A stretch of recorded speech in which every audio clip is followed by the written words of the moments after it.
Venezuela operation সফল হওয়ার পর মার্কিন প্রেসিডেন্ট ডোনাল্ড ট্রাম্পের আত্মবিশ্বাস এখন আকাশছোঁয়া। ভেনেজুয়েলার সার্বভৌমত্বকে তাসের ঘরের মতো গুড়িয়ে দিয়ে ট্রাম্প এখন তার বাহিনীর মুখ ইরানের দিকে ঘুরিয়ে দিয়েছেন কিনা সেই প্রশ্নই তুলছেন অনেকে। মাদুরোকে যুক্তরাষ্ট্রের সামরিক অভিযানে আটক করার কয়েক ঘণ্টার মধ্যেই ইরানের প্রতি সতর্কবার্তা দেন ইসরায়েলের বিরোধীদলীয় নেতা ইয়াইর লাপিদ। ৩ জানুয়ারি সামাজিক যোগাযোগ মাধ্যম এক্সে দেওয়া এক পোস্টে ইসরায়েলের বিরোধীদলীয় এই নেতা বলেন, আমি ইরানের নেতাদেরকে পরামর্শ দিচ্ছি, ভেনেজুয়েলায় যা ঘটছে তা তারা দেখুক। বিশ্লেষকদের অনেকেই মনে করছেন মাদুরোকে জোরপূর্বক ক্ষমতা থেকে সরিয়ে নেওয়ার ঘটনা ইরানের সঙ্গে যুক্তরাষ্ট্রের সম্ভাব্য সংঘাতের ঝুঁকি আরও বাড়িয়েছে।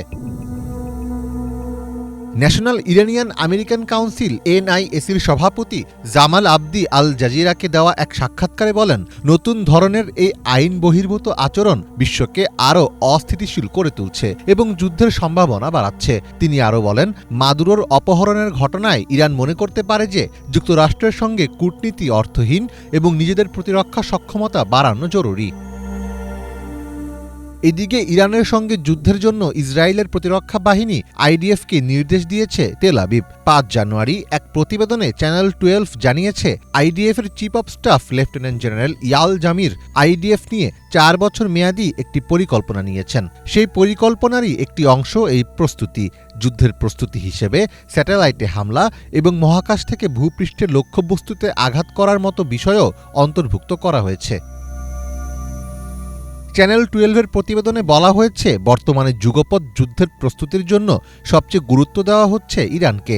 ইসরায়েলি কর্মকর্তাদের আশঙ্কা, অতিমাত্রায় মূল্যস্ফীতি, বেকারত্ব ও জীবনযাত্রার ব্যয় বৃদ্ধির প্রতিবাদে ইরানে যে বিক্ষোভ শুরু হয়েছে, সাধারণ জনগণের মনোযোগ সেখান থেকে সরাতে ইসরায়েলে হামলা চালাতে পারে ইরান।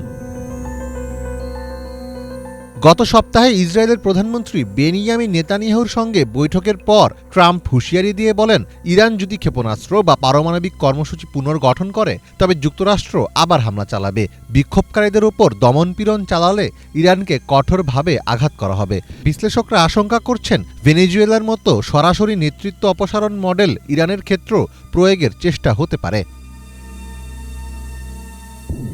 বিশ্লেষকদের মতে ট্রাম্প ভেনেজুয়েলার তেল সম্পদের উপর নিয়ন্ত্রণ প্রতিষ্ঠা করতে চাইছেন। একই উদ্দেশ্যে ইরানেও অভিযান চালাতে পারেন তিনি। তবে এসব পরিকল্পনা বাস্তবায়নে যুক্তরাষ্ট্রকে আরও সামরিক পদক্ষেপ নিতে হতে পারে, যা বিশ্ব রাজনীতিকে আরও অস্থিতিশীল করে তুলবে। মীর ফজলে রাব্বি, বাংলা ভিশন।